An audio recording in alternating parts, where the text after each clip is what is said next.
Alhamdulillah, alhamdulillah alladzi khalaqa al-mauta wal hayata liyabluwakum ayyukum ahsanu amala. Asyhadu an la ilaha illallah wahdahu la syarika lahu wa asyhadu anna Muhammadan abduhu wa rasuluh. Allahumma shalli wa sallim wa barik wa zid ala hadzal nabiyyil karim wa ala alihi wa sahbihi wa man tabi'ahum bi ihsan ila yaumil din. Amma ba'd. Rabbi shrah li sadri wa yassir li amri wahlul 'uqdatam min lisani yafqahu qawli. Allahumma aghnina bi 'ilmi wa zayyinna bi karmi وأخرجنا بالتقوى وجبرنا بالعافية. اللهم ارزقنا فهم النبيين وحفظ المرسلين وإلهام الملائكة المقربين وبرحمتك يا أرحم الراحمين. اللهم انفعنا بما علمتنا وعلمنا ما ينفعنا وزدنا علما. الحمد لله على كل حال ونعوذ بالله من كل حال أهل النار. Alhamdulillah, kita yang bersyukur kepada Allah Subhanahu wa Ta'ala yang mana begitu banyak nikmat Allah berikan kepada kita, terutama nikmat iman, nikmat Islam, nikmat kesehatan walafiat, sehingga pada detik ini kita bisa bersama-sama duduk berkumpul di tempat yang mulia ini. Mudah-mudahan langkah kaki Bapak Ibu sekalian di tempat ini menjadi pengukur dosa dan kesalahan yang dilakukan dan diangkat derajat oleh Allah Subhanahu wa Ta'ala, dan insyaallah tempat duduk yang kita duduki, PMK yang kita sandari itu semua insyaallah akan menjadi saksi dan saat nanti. Salam dan salam semoga tercurah kepada Nabi kita, saudara kita Nabi Muhammad sallallahu alaihi wasallam, kepada keluarganya, para sahabatnya dan para pengikutnya yang senantiasa setia hingga akhir zaman. Karena ini dari Allah Subhanahu wa Ta'ala, sebagai yang disampaikan tadi, jadi adalah rangkaian dari kitab Hadis Al-Arba'in An-Nawawiyah. Kita telah membahas bersama-sama di pertemuan sebelumnya hadis pertama, dan insyaallah ini kita akan memasuki hadis kedua, yaitu terkait dengan Al-Islam, Al-Iman, Ihsan, wa Asyhadu Syahad. Jadi sebelumnya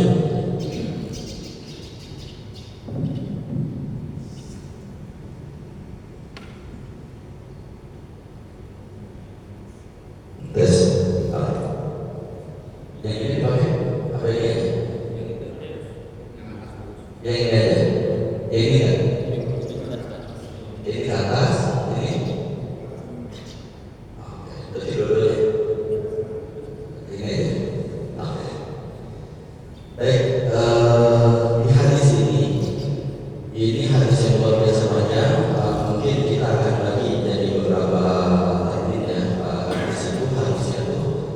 hadis tentang Islam, iman, ihsan, dan asyhadu syahada, tentang tanda-tanda hari kiamat. Mungkin pada pagi hari ini kita akan membahas tentang Al-Islam. Hadisnya Umar bin Khattab radhiyallahu anhu aidan, dari Umar bin Khattab radhiyallahu anhu juga. Kenapa ada kata-kata juga? Karena seperti yang kita ketahui bahwa di hadis pertama itu yang meriwayatkan adalah Umar bin Khattab. Hadis kedua pun ini yang meriwayatkan adalah Umar bin Khattab. Dan yang menjadi ciri khas dari kitab Al-Arba'in An-Nawawi, dia menyederhanakan dari perawi-perawi. Biasanya kalau kita membaca sebuah hadis itu angka-angkanya itu banyak. Nah, ini pernah saya ceritakan terkait dengan khususnya atau terkait dengan keistimewaan dari kitab hadis Al-Arba'in An-Nawawi ini. Jadi beliau menyederhanakan karena apa?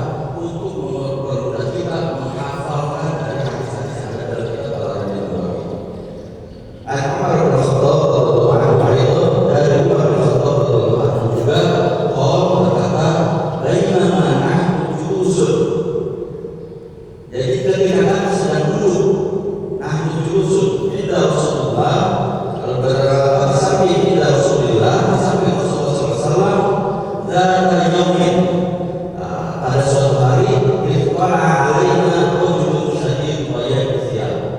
Tiba-tiba muncul alaina kepada kami rajulun, seseorang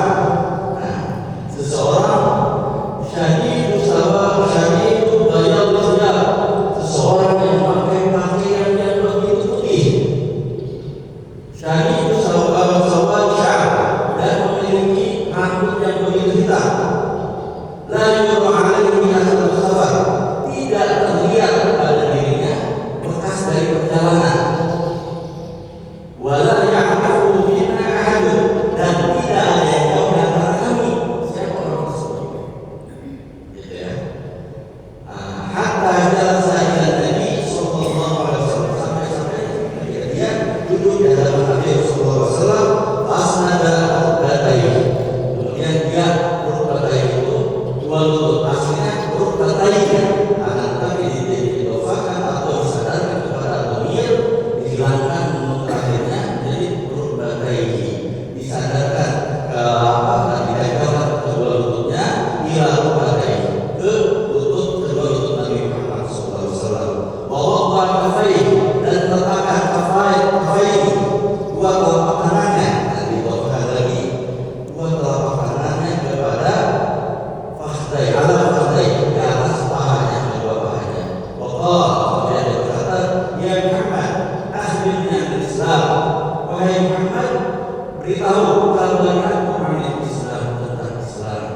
laki-laki tadi itu mengatakan, beritahukanlah aku tentang iman.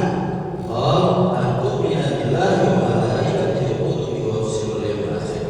Kemudian Rasulullah SAW menjawab, engkau mengimani yang terkait kepada Allah, billahi wa malaikatihi, dan malaikat-malaikatnya. Malaikat itu adalah jamak, mufradnya atau kata tunggalnya adalah malaikat. Makanya kita mengenal malakul maut, malaikat maut.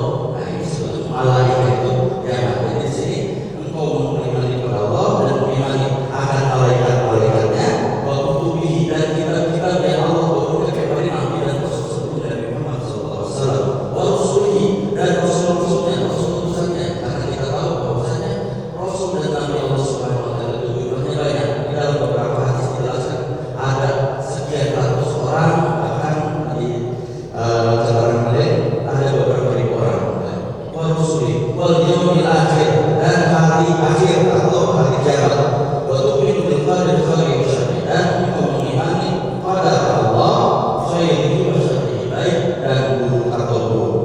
Wa qalu sadaqta, kemudian laki-laki tadi mengatakan sadaqta, kau benar. Qalu akhbirni an ihsan, kemudian laki-laki tadi mengatakan beritahu aku tentang ihsan. Qala ta'budallaha ka'annaka tarahu. Ihsan itu adalah engkau mengibadahi aku, beribadah kepada Allah Subhanahu Wa Taala karena tarahu, seakan-akan engkau melihatnya. Fa in lam takun tarahu fa innahu yarahu. Jikalau engkau tidak atau tidak bisa seolah-olah merasakan bahwa Allah Subhanahu Wa Taala atau melihat Allah Subhanahu Wa Taala, seakan-akan engkau fa in lam takun tarahu fa innahu yarahu. Kau sadari bahwasanya Allah Subhanahu Wa Taala itu menyaksikan, melihatmu.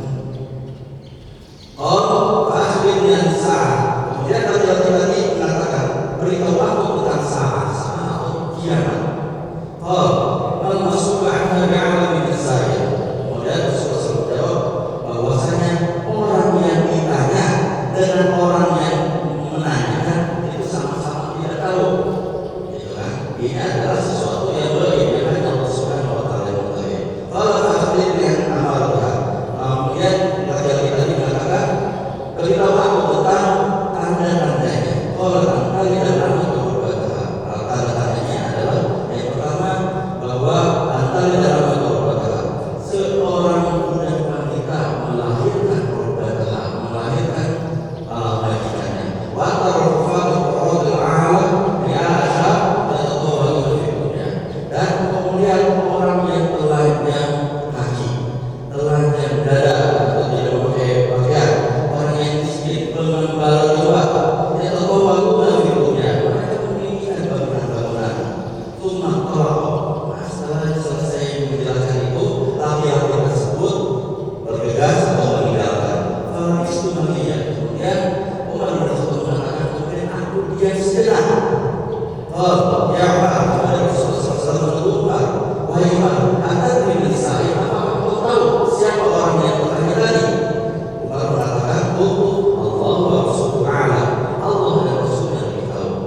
Kemudian Rasul menjawab, fa'innahu Jibril, itu adalah malaikat Jibril, atau yu'allimukum dinakum, dia datang kepada kalian untuk mengajari agama kalian. Hadis riwayat Muslim.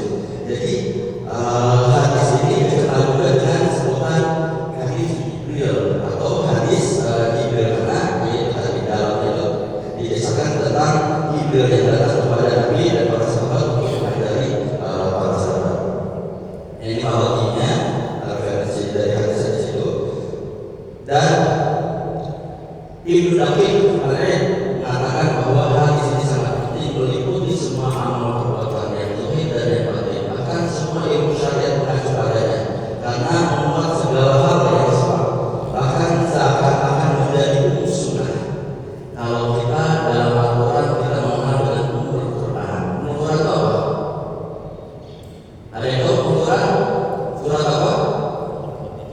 Surat Al-Fatihah. Itu umul Quran. Jadi cakupan Al-Quran itu ada dalam surat Al-Fatihah. Nah, begitu juga dengan hadis ini. Jadi disebut dengan umum sunnah, hidup dari hadis-hadis. Itu yang dikatakan oleh Ibnu Daqiq Al-Aid. Dan hadis ini hadis mutawatir karena diriwayatkan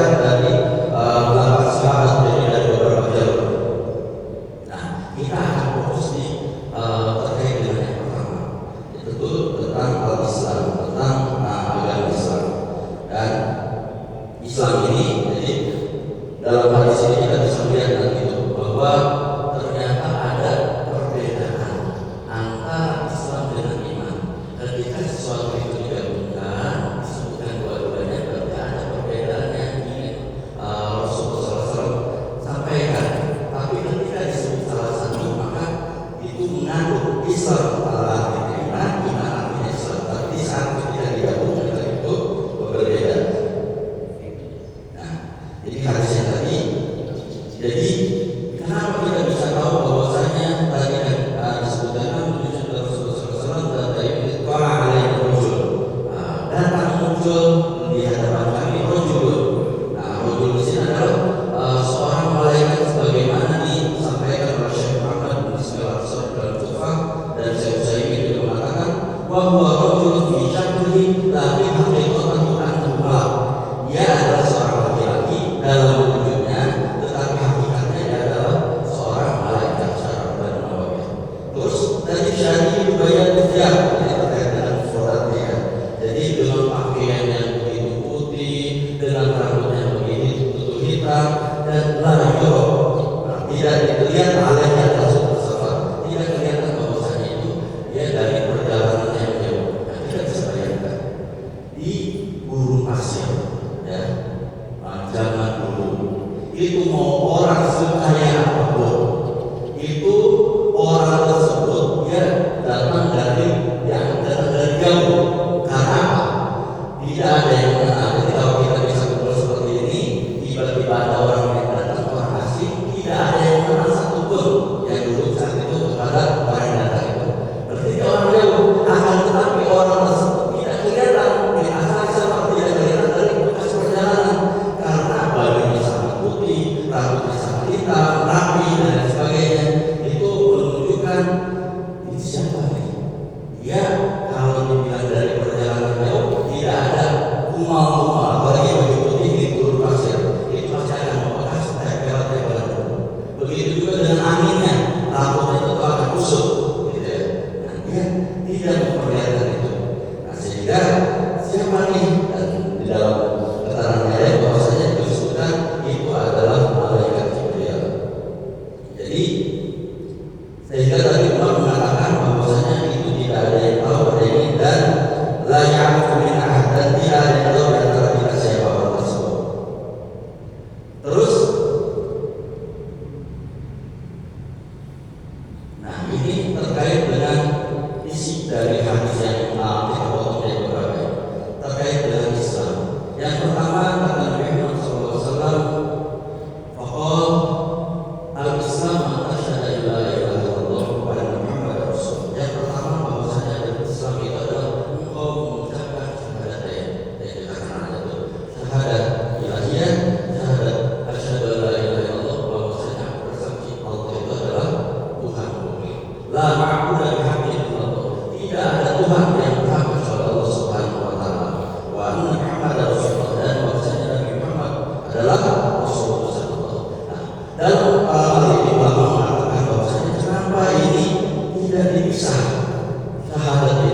Kenapa disatukan antara syahadat kepada Allah Subhanahu wa taala dengan pengakuan Nabi Muhammad SAW sebagai Rasulullah sallallahu? Karena ini adalah sesuatu yang tidak bisa dipisahkan. Bahwasanya ketika kita menyatakan bahwa Allah Subhanahu wa taala sebagai Tuhan yang berhak disembah, maka tidak bisa dipisahkan bahwasanya kita juga mengakui, mengimani bahwa Nabi Muhammad adalah Rasulullah SAW. Bagaimana kita bisa tahu bahwa Allah itu adalah Tuhan yang berhak disembah kalau kita tidak mempercayai Nabi Muhammad SAW sebagai utusan, sebagai orang yang menjelaskan, sebagai orang yang menyampaikan risalah tersebut? Karena dulu kita mengenal bahwasanya di sekitar tahun 80 kalau tidak salah itu ada kita mengenal ikan sunnah. Betul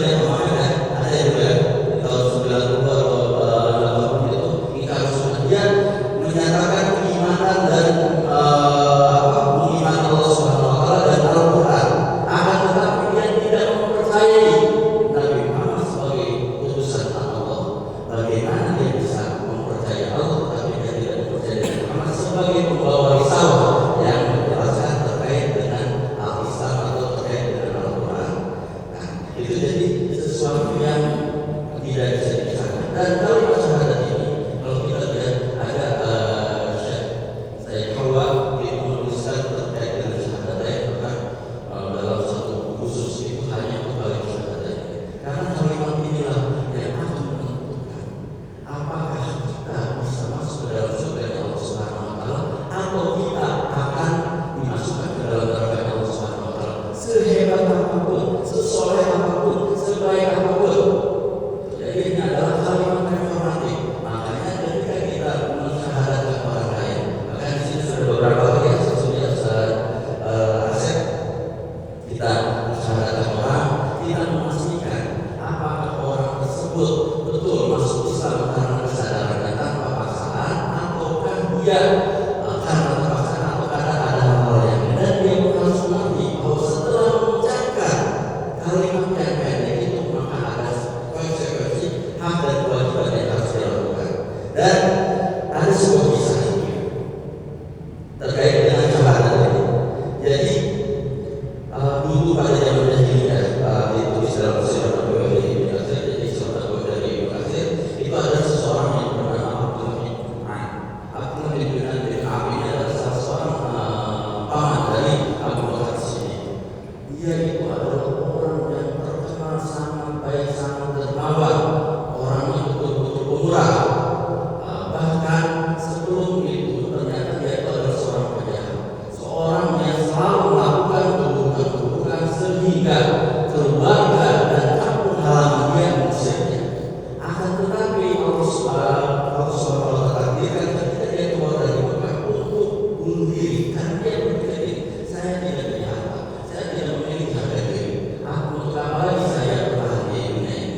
Maka Allah Subhanahu wa taala bercerita, ada takdir Allah Subhanahu wa taala yang merubah kondisi sehingga dia berubah menjadi orang yang kaya dan dermawan. Ketika dia pulang ke kampungnya, dia memberikan semua harta yang dia miliki untuk menjamu orang-orang yang ada di rumah. Bahkan sampai terkenal orang tersebut juga bahwa orang Abdullah bin An ini adalah orang yang sangat baik hati, sangat dermawan. Akan tetapi pada waktunya dia sampai wafatnya tidak pernah beriman kepada Allah Subhanahu wa taala. Dan dalam hal ini Aisyah radhiyallahu anha ini masih punya ikatan keluarga dengan Abdullah bin An. Dia mengatakan, "Inna an fil jahiliyah kana ya'rifu dhaifa wa yafsil al-jiwar wa yasil rahim wa la yaf'alu dhalik."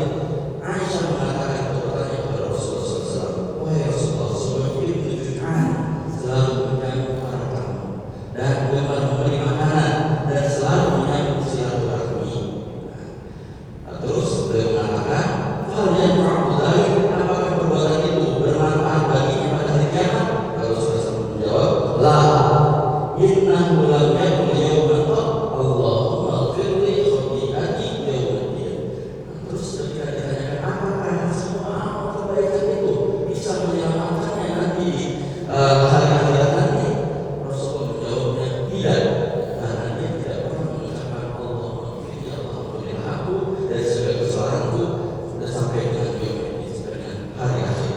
Jadi dia tidak pernah mengucapkan kalimat syahadat. Dari sini kita bisa mengetahui bahwa kalau ada saudara kita, tetangga kita, rekan kerja kita, dia seorang manusia begitu baik kepada orang-orang muslim, bahkan dia memberikan misalnya seperti kemarin Idul Adha, misalnya kurbannya, misalnya infak sedekah, itu semua tidak ada manfaatnya. Karena apa itu? Kuncinya tadi, kuncinya syahadat, dan dia tidak pernah mengucapkan kalimat syahadat. Sama seperti kalau kita bertransaksi kan berlaku syarat dan ketentuan. Jadi kita mendapatkan benefit macam-macam kalau kita sudah menjadi member. Nah, selama kita belum menjadi member, maka tidak berlaku, kan? Semua ketentuan tersebut. Jadi syahadat inilah yang menentukan apakah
Jadi di sini bisa kita lihat bahwasanya Islam itu artinya amal jawabullah yang menurut amal. Jadi Islam di sini dimaksud adalah amalan-amalan secara zahir, minal qaul amal, dari perkataan ataupun amal perbuatan.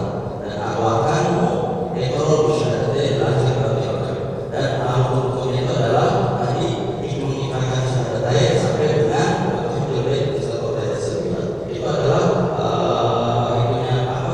Islam ya, terkait dengan makna Islam.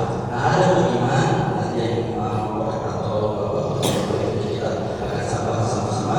Ini di sini terkait makna paling pada letaknya keyakinan yang berkaitan dengan keyakinan kepada kita.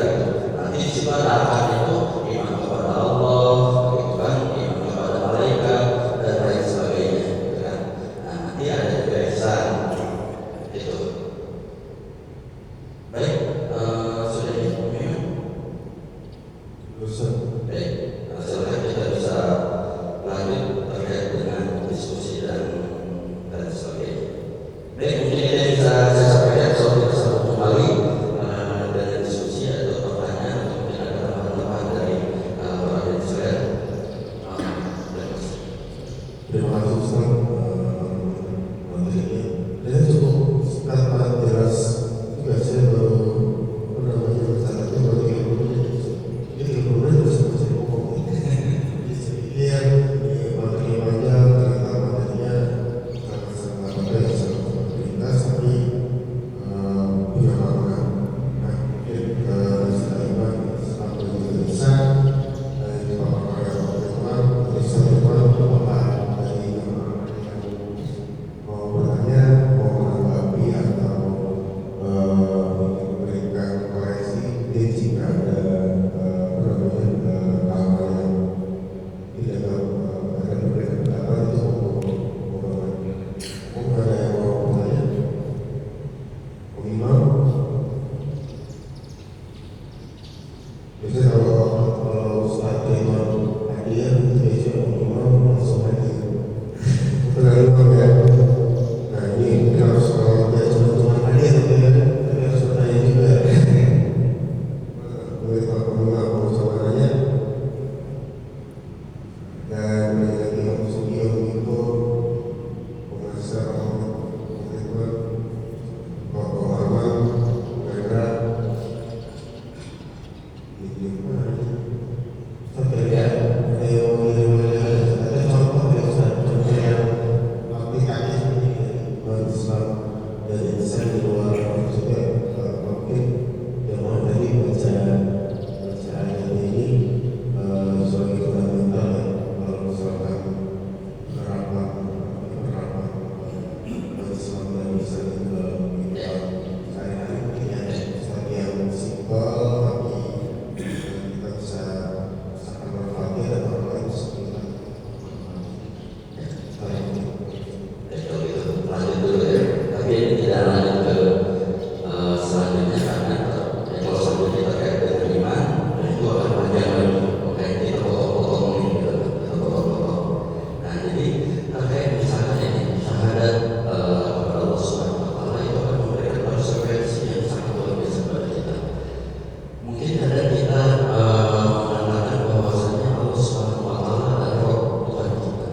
Akan tapi pada prakteknya kadang kita lalai, bahkan mungkin secara tidak langsung, secara tidak kita sadari kita membutuhkan Allah Subhanahu Wa Taala. Dan itu bisa dalam kategori syirik asghar atau syirik kecil. Kenapa Nabi Muhammad SAW sampai mengajarkan kita Allahumma inni a'udzubika min an usyrika bika syai'an a'lamu wa astaghfiruka lima la a'lamu. Ya Allah, aku berlindung kepadamu min an usyrika bika syai'an, dari perbuatan aku menyekutukanmu dengan sesuatu yang aku tidak ketahui atau tidak aku sadari. Wa na'udzubika min an usyrika bika syai'an, dan aku berlindung kepadamu dari menyekutukanmu dengan sesuatu yang aku ketahui. Apa contohnya? Jadi kadang kita betul menganggap Allah Subhanahu Wa Taala itu adalah Roh atau Allah Tuhan kita. Pada praktiknya pada keseharian kita kadang kita secara tidak sadar mengatakan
sholat itu diawali dengan takbiratul ihram dan diakhiri dengan salam, gitu kan? Nah, ketika dari takbiratul ihram sampai dengan salam itu ada detail penjelasan di dalam Al-Quran?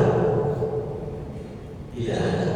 Itu bisa dilihat dari hadis-hadis yang disampaikan oleh Rasulullah SAW, baik secara perkataan ataupun perbuatan atau ikrar dari Nabi Muhammad SAW.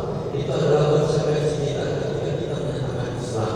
Akan tetapi ketika kita menyatakan Islam, terus kita memilih dan memilah yang enak-enak saja.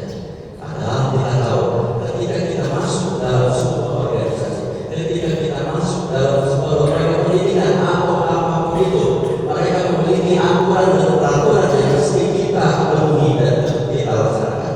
Di saat itu juga kita terikat. Bagaimana kita bisa mengatakan bahwa saya berislam, saya ini seorang mukmin, akan tetapi kita masih pilih ajaran yang enak dengan diri kita, ajaran yang paling memenuhi hawa nafsu kita. Padahal itu jelas, makanya disebutkan usul fisil kita masuk ke dalam Islam secara kafah, secara menyeluruh.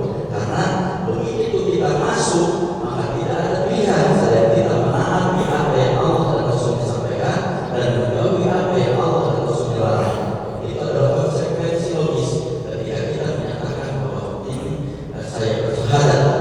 Maka dari itu tolong bahwasanya Islam itu tidak hanya kita bersyahadat, akan tetapi di situ ada lanjutannya. Kita wajib mengerjakan sholat, zakat, puasa, haji, itu kan. Nah, ini haji masih ada pilihan kalau kita mampu.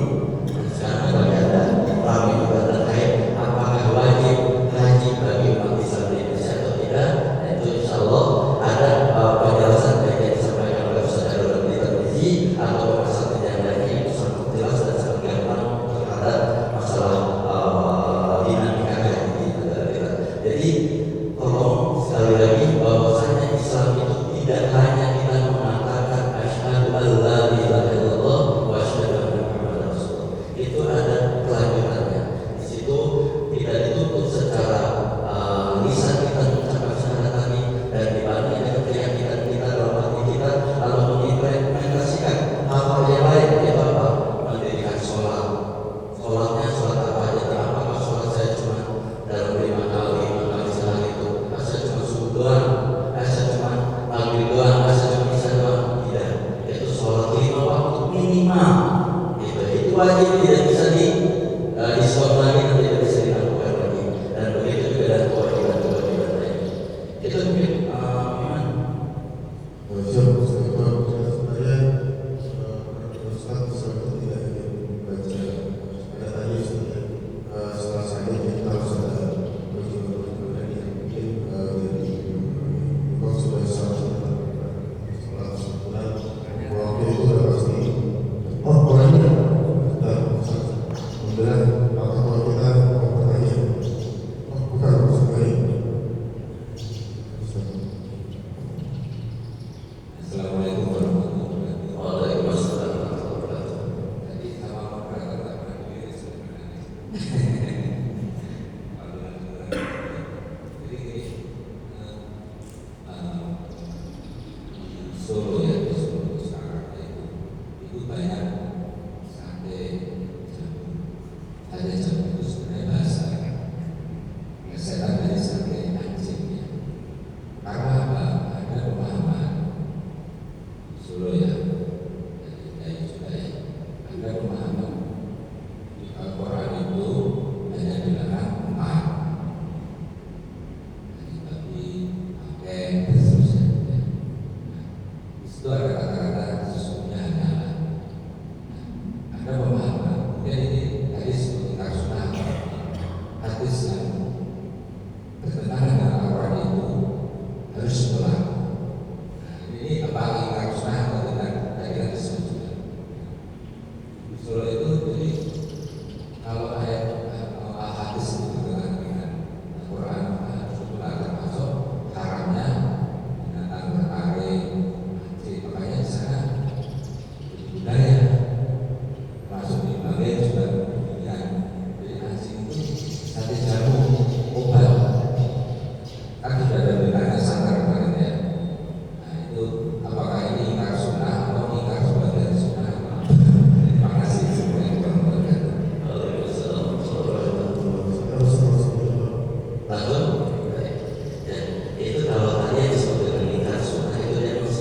awal itu dia nggak salah, dia tidak melihat ayat tadi tidak menjadi sebagaimana disyariatkan oleh Islam, yaitu disebut dengan cara Islami, yaitu dengan membaca bismillah dan lain sebagainya. Dia dipites aja itu ya, katanya lebih enak dipites, terus dia diolah.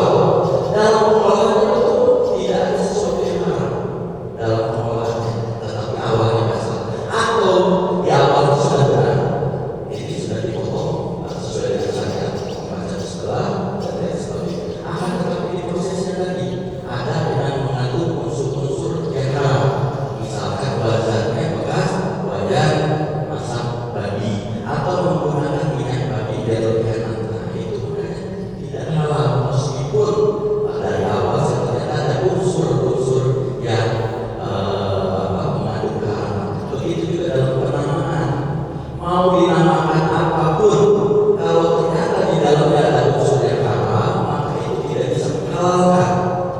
Bahkan di MUI itu lebih ketat lagi, sesuatu yang halal pun ketika penamaannya itu nyeleneh dan menyebut sekarang itu sertifikasi halal itu tidak keluar. Itu saking hati-hatinya proses dari awal sampai akhir.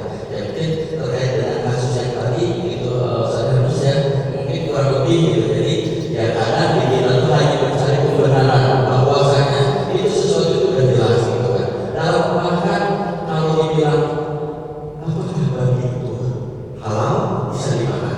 Bisa ketika darurat, ketika kondisi yang bisa menyelamatkan nyawa kita atau memadolkan atau bisa mengancam kehidupan kita. Apakah dinikmati sampai dengan tidak? Akan tetapi sesuai dengan kebutuhan agar badan kita supaya tidak mati. Udah sampai titik itu aja. Gitu. Jadi hal-hal yang kayak gitu darurat segalanya itu ada di oh ini kan darurat segalanya itu sedarurat apa sih? Gitu kan. Oh ini berobat karena darurat sedarurat apa sih? Apakah tidak ada lagi yang halal yang tidak bisa tempuh sehingga kita mengalahkan hal tersebut gitu kan. Nah jadi seperti hal-hal tersebut ya insya Allah mudah-mudahan alhamdulillah kita tinggal di suatu daerah atau di negara yang semuanya mudah, semuanya gampang, banyak pilihan di antara kita gitu kan untuk memilih hal-hal yang lebih bermanfaat, lebih baik, halal selain halal juga baik karena ada yang halal tetapi bisa memadolkan pada kita ada gitu kan. Makanya kita disebut dari situ disuruhnya untuk makan makanan yang halal dan baik. Itu Dan terima kasih sudah mendengar dan terima kasih banyak. Lagi teman orangnya kalau Rusman ada yang lain Rusman Mazhar teman Mazhar dalam Mazhar dalam Mazhar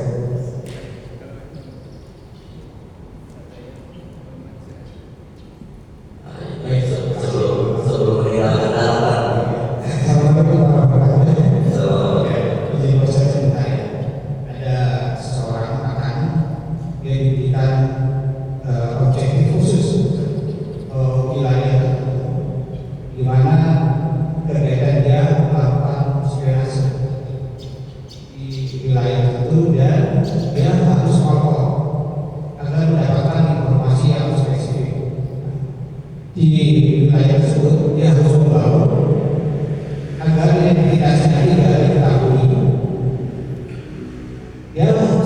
Dia beriman, hati dia tetap dengan Allah. Namun dia tidak dia harus tidak sholat. Kalau dia sholat, maka identitasnya akan diketahui oleh tertentu. Mohon arahan dari Ustaz.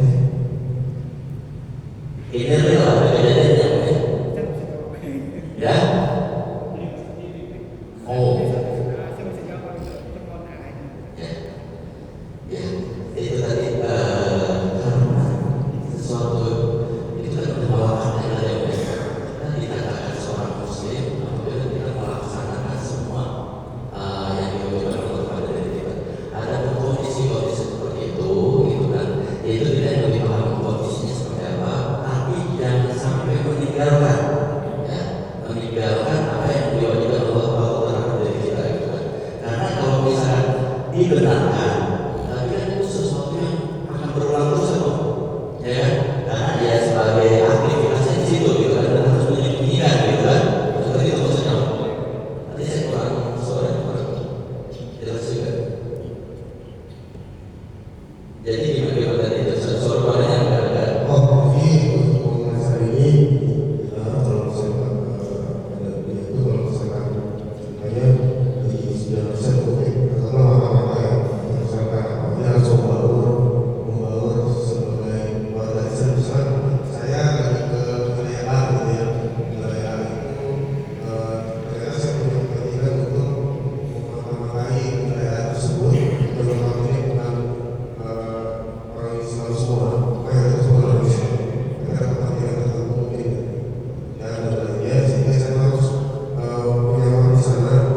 Jadi mendingan kita kehilangan sesuatu karena Allah daripada kita kehilangan Allah karena sesuatu. Tapi kalau misalnya kita bisa melaksanakan kedua-duanya, yaitu kan saya terserah tidak ada gambaran persisnya seperti apa gitu kan, kondisinya seperti apa, mungkin nanti kita bisa ngobrol gitu kan.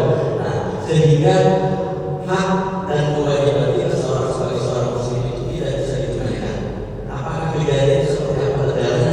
Saya tidak nggak memahami betul gitu kan. Nah, karena gimana pun juga kalau misalnya kita sebagai muslim ya kita jangan meninggalkan. Kalau misalkan memang mengharuskan kita untuk meninggalkan itu pilihan dari kita. Kita berarti kan untuk melangkah keluar untuk kita hijrah gitu ya. Daripada kita harus kehilangan Allah karena sesuatu, mendingan kita kehilangan sesuatu karena Allah Subhanahu wa Ta'ala. Gitu. Karena itu tadi dunianya belum tentu kita dapat, akhirat udah pasti, ya udah pasti apa? Udah pasti celaka karena kita meninggalkan Allah Subhanahu wa Ta'ala untuk meninggalkan kewajiban kita kepada Allah Subhanahu wa Ta'ala. Ada pun di zaman dulu, zaman awal Islam itu yang terjadi. Jadi seseorang itu yang menyembunyikan Islam, tapi itu sifatnya sementara dan untuk menyelamatkan jiwanya, gitu kan. Nah, setelah itu kan Islam berjaya dan dia kembali gitu. Dan itu sifatnya itu tadi yang sementara. Tapi kalau misalnya kita bukan sementara, mungkin sementara gitu. Jadi selagi kita masih kerja di situ, kita masih aktivitas di situ, ya akan seperti itu terus. Ya mungkin sarannya kalau bisa kita cari yang memang secara kita sebagai seorang muslim tidak meninggalkan kewajiban kita terhadap Allah Subhanahu wa Ta'ala. Dan itu tadi gitu kan. Jangan sampai kita dunianya mungkin didapat, tetapi akhirat kita lepas. Sementara kita tahu bahwasanya dunia ini bukan tempat tinggal, tapi dunia itu adalah tempat meninggal. Nah, kematian bukan akhir dari segala-galanya. Kematian adalah awal kita memasuki fase selanjutnya, yaitu kehidupan abadi setelah kita nanti dihisab yaumul akhir. Itu mungkin mau ngajar ya.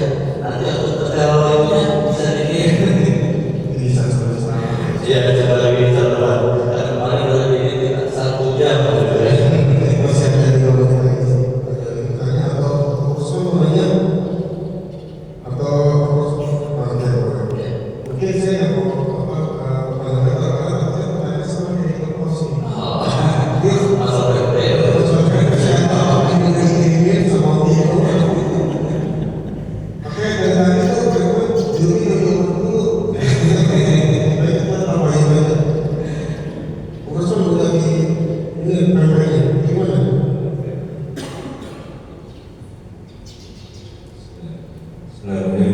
warahmatullahi wabarakatuh. Waalaikumsalam. Jadi Ustaz, dalam Islam ini kan ada banyak unsur ya, ada unsur yang zahir, ada unsur yang ini hanya saja saya ingin spesifik satu pertanyaan saja. Di dalam Al-Quran itu kan banyak surat-surat yang pertanyaan Ustaz, mengapa dalam banyak referensi ketika seseorang berdoa untuk satu hal yang sifatnya berkaitan dengan kemakmuran, keberkahan atau misalnya keberlimpahan, itu malah surat yang dibaca itu lebih banyak berkaitan dengan kiamat.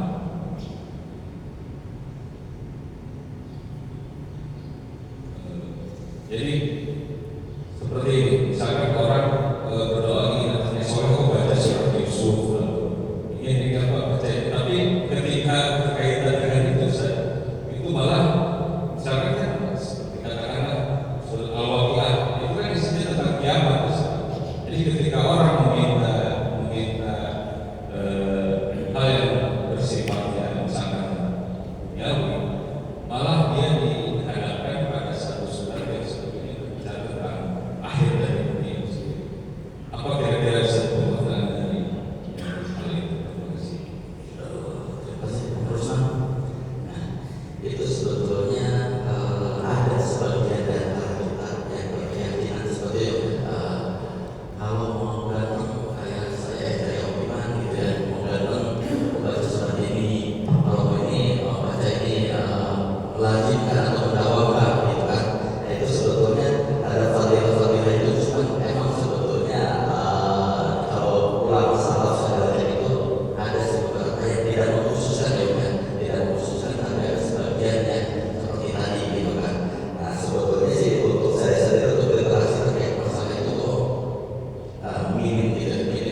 dunianya hasanah kebaikan, wa fil akhirati hasanah, dan akhirat juga kebaikan. Karena dalam ayat tersebut ini dikatakan bahwa ada orang yang menolak dunia, wa ma lahu fil akhirati min khalaq.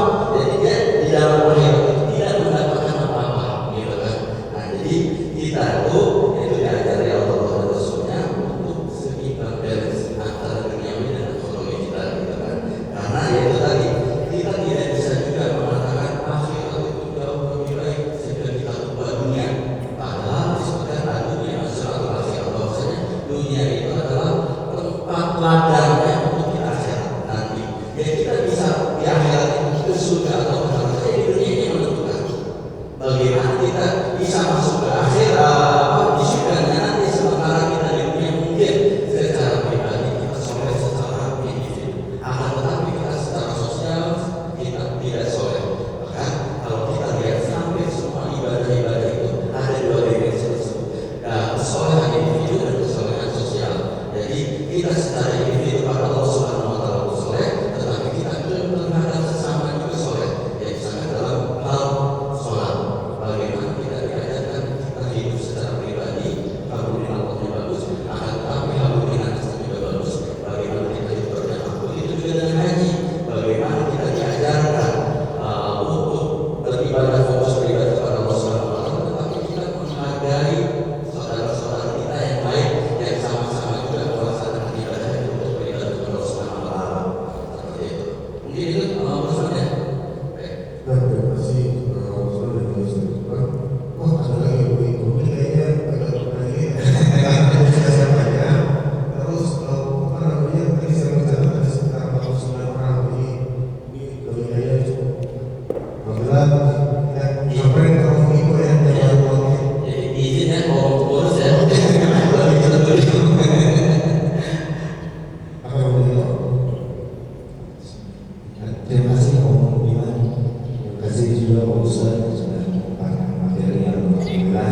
Semoga nikmatnya luar biasa ini iman Islam selalu terjaga di hati kita dan selalu bisa ditingkatkan. Amin.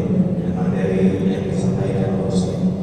Nah, Ustaz, yang saya mau tanyakan adalah mungkin di Indonesia, di Nusantara ya, kita berdekatan sekali dengan hal-hal yang mistik ya, yang memang kesyirikan yang dapat menggugurkan keislaman kita itu berkodok agama, berkedok agama. Nah, mungkin yang dekat-dekat, gak jauh-jauh, yang dekat-dekat pun mungkin di antara kita masih banyak yang merasakan bahwa belajar agama itu sekarang wah ngeri-ngeri Islam gitu. Ada rasa cemas, ada rasa ini apakah benar atau enggak gitu.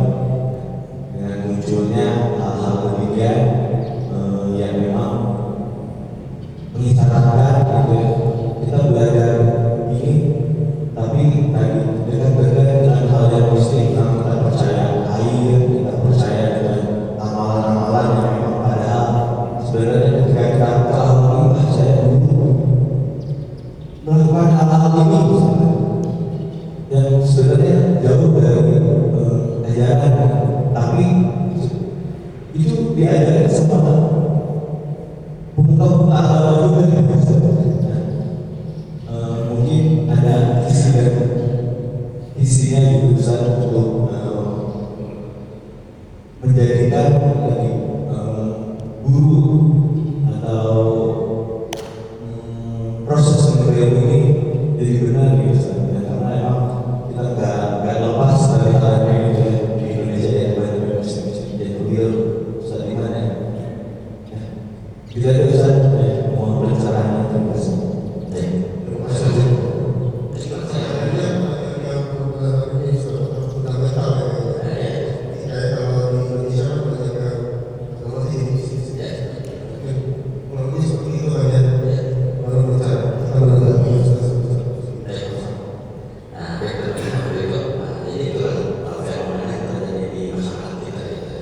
Jadi kita kalau misalnya itu suatu adat atau kebiasaan, tidak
bagian dari kita mencari rujukan, mencari sumber ilmu segala itu ya dengan cara menghadiri majelis-majelis taklim gitu kan.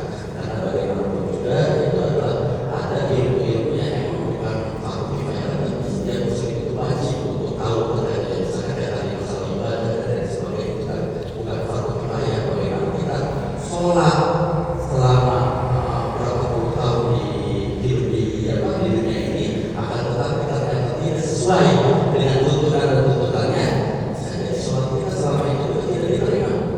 Karena apa? Kita tidak memenuhi ilmunya. Nah, terus kita tidak memenuhi ilmunya, kita juga tidak mencari tahu ilmunya. Padahal itu sesuatu yang fundamental, gitu kan? Jadi jangan sampai setiap amal perbuatan kita itu menjadi sia-sia karena kita tidak dibarengi dengan ilmu. Nah, ilmu itu bisa dapat itu dengan kita hadir di majelis ilmu, hadir aja dan lain sebagainya. Dan itu kita insya Allah akan bisa membedakan mana yang hak dan mana yang batil. Jadi meskipun kemasan apapun, cover apapun, kalau kita udah ada border yang tadi, insya Allah kita bisa menghindarinya. Mungkin itu yang kita ya.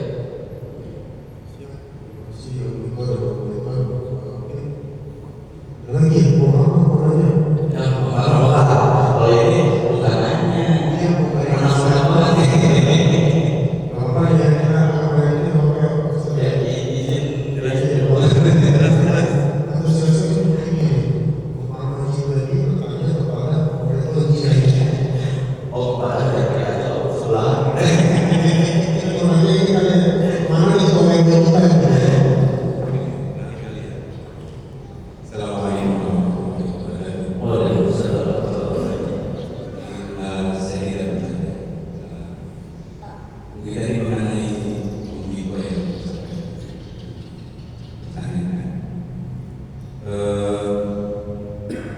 Memang sekarang ini kan banyak sekali majelis-majelis taklim, majelis taklim, di era sekarang kita bisa nikmati dari media ataupun secara otomatis. Di sini mungkin kita jadi membatasi atau kita memadai bahwa batasan-batasan mana yang kita bisa nilai para guru-guru atau para ulama-ulama yang memberikan atau mengajarkan sesuatu yang mungkin bertentangan pada pendapat kita atau secara umum kita bisa lihat mungkin dari ini dikategorikan sesat atau apa. Tapi banyak juga majelis-majelis yang memang melakukan syariat atau amalan-amalan tertentu yang mereka memang mengikuti daripada ulama-ulama terdahulu soleh. Mungkin itu sudah puluhan tahun ratusan tahun yang memang mereka percayakan atau amalkan mengenai hal tersebut. Nah di sini mungkin kita silakan memilah-milah atau memilih mana memang yang cocok dengan hati kita, mana yang cocok dengan pendapat kita, mana yang cocok dengan amalan kita. Mungkin seperti itu yang sampaikan. Nah mengenai apa yang saya ingin sampaikan kepada Pak Ustaz Irfan, mungkin kita akan mengenai Islam ini. Jadi mungkin saudara-saudara kita yang non muslim yang selama ini mungkin melakukan seperti amal ibadah orang muslim, melakukan kegiatan-kegiatan apa yang dilakukan orang muslim. Contoh mungkin seperti berkurban atau apa, mereka sudah melakukan amal baik, tapi tidak ada sertifikasi kan, tidak ada mereka melakukan salat. Mungkin yaitu sudah banyak dijelaskan. Oh ini amal baik Anda, tapi di mata Allah berbeda. Nah kembali kepada kita yang muslim, kita yang sudah muslim, yang sudah bersyahadat, mungkin kita diberikan banyak rezeki, banyak kelebihan. Jadi kita diberikan bayar rezeki. Jadi kita melakukan hal-hal yang baik seperti mungkin membangun masjid, beramal ibadah, bersedekah, berinfak segala macam. Tapi dia berpendapat bahwa saya sudah melakukan hal baik, tapi kewajiban-kewajiban kita yang lain itu mungkin agak ditinggalkan. Contoh misalnya sholat, saya sudah bangun masjid, saya sudah bersedekah. Nah, pemahaman ini yang mungkin cukup banyak di kita. Contoh mungkin ya para pemimpin juga banyak yang melakukan hal tersebut. Mohon arahannya Ustaz untuk hal ini. Assalamualaikum warahmatullahi wabarakatuh. Waalaikumsalam. Terima kasih Rahmat untuk tambahan yang pertama ya terkait dengan itu. Yang kedua itu tadi sebetulnya kesolehan ya tadi ya, kesolehan pribadi individual itu berbeda dengan kesolehan sosial ya. Jadi kita ya bisa aja gitu ada seseorang yang tadi secara sosial baik segala macam alasan seperti itu gitu. Oh saya sih yang penting baik gitu kan. Nah, bagaimana seseorang itu bisa dinilai baik sementara itu zat yang memberi kebaikan terhadapnya dia lalai gitu ya. Ya seperti misalkan sholat gitu kan, dia berani meninggalkan gitu kan. Sementara di satu sisi dia mendapatkan nikmat-nikmat rezeki itu dari Allah Subhanahu wa Ta'ala. Makanya kalau di Islam itu kan tidak bisa dipisahkan. Ada seseorang yang disebutkan tadi dia itu seorang ahli ibadah, dia seorang rajin sholat malamnya, dia berpuasa, zakat dan lain sebagainya. Tetapi dia memiliki perangai yang buruk, misalkan tetangganya tidak selamat dari lisannya. Dan di hadis yang lain dia berbuat keburukan terhadap binatang. Nah, dia meninggalkan binatang piaranya di dalam keadaan terpuji, dia dikurung, tidak diberi makan dan lain sebagainya. Kata Rasulullah, la khaira fiha, tidak ada kebaikan padanya. Jadi terus di satu sisi gitu kan, ada seseorang yang dia secara amalan-amalan sosialnya biasa aja, bahkan cenderung buruk gitu kan. Tetapi dia secara amalan itu terhadap Allah Subhanahu wa Ta'ala tuh dan kebalik. Jadi dia ketika amalan sosialnya itu baik gitu kan, baik, dan dia di satu sisi dia baik juga kepada Allah, dan ada seseorang yang secara amalan pribadi kepada Allah Subhanahu wa Ta'ala itu baik, dia buruk terhadap amalan Allah Subhanahu wa Ta'ala, maka disebut tadi la khaira fiha. Dan itu juga sebaliknya gitu kan. Ada seseorang yang amalan kepada Allah itu buruk tapi dia baik. Nah, itu dua-duanya tersebut tidak bisa kita pisahkan gitu. Jadi kenapa dalam ayat atau perintah Allah Subhanahu wa Ta'ala dikatakan bagi sholat zakat. Itu sholat itu kan pribadi kepada Allah Subhanahu wa Ta'ala, tapi didampingi dengan atu zakat. Zakat itu kan kesalahan sosial gitu ya. Nah, itu tadi. Jadi ketika kesalahan sosial itu harus dibarengi dengan kesalahan individu. Karena bahkan yang tadi juga Abdul bin Jud'an ya, itu dia seorang yang berkemampuan baik segala kayak gitu, tetapi tidak mengantarkan hidayah kepada Allah Subhanahu wa Ta'ala. Dia sampai meninggal tidak bersandar kepada Allah Subhanahu wa Ta'ala gitu kan.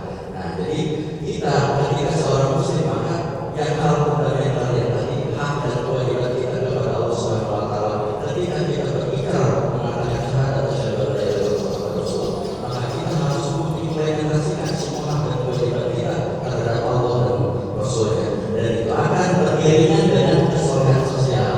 Jadi itu sebetulnya ada ungkapan-ungkapan itu tuh yang benar-benar sih kebaikan dia tetap dilanjutkan, tapi mudah-mudahan dia juga tetap mencari hidayah, karena hidayah Allah yang ada bilang saya mendapat hidayah. Hidayah itu dijemput ya, hidayah itu dijemput dengan cara kita mendatangi majelis saling mendatangi hal-hal kebaikan dan bergaul dengan orang-orang saleh. Itu merupakan salah satu perantara kita mencari hidayah. Jadi bukan saya belum dapat hidayah tapi dia masih gitu ya.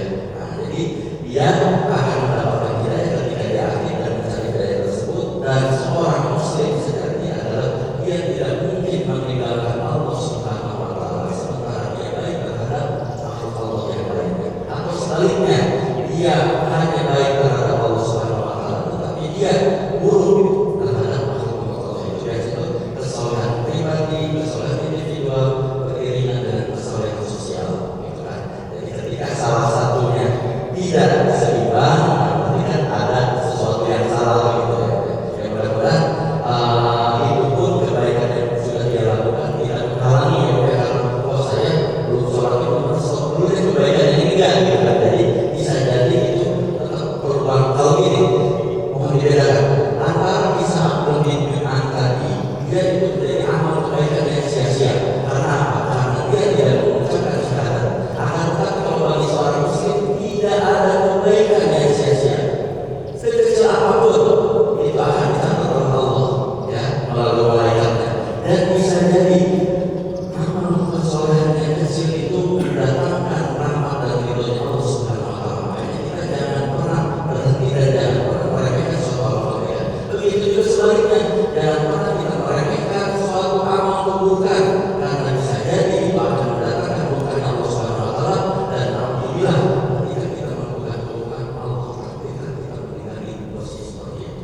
Maka kita tidak ada yang tahu kenapa Nabi Muhammad SAW meskipun beliau tidak masuk surga, tapi beliau itu terus beribadah melakukan hal-hal kepada Allah. Karena harapannya beliau apa? Beliau meninggal kondisi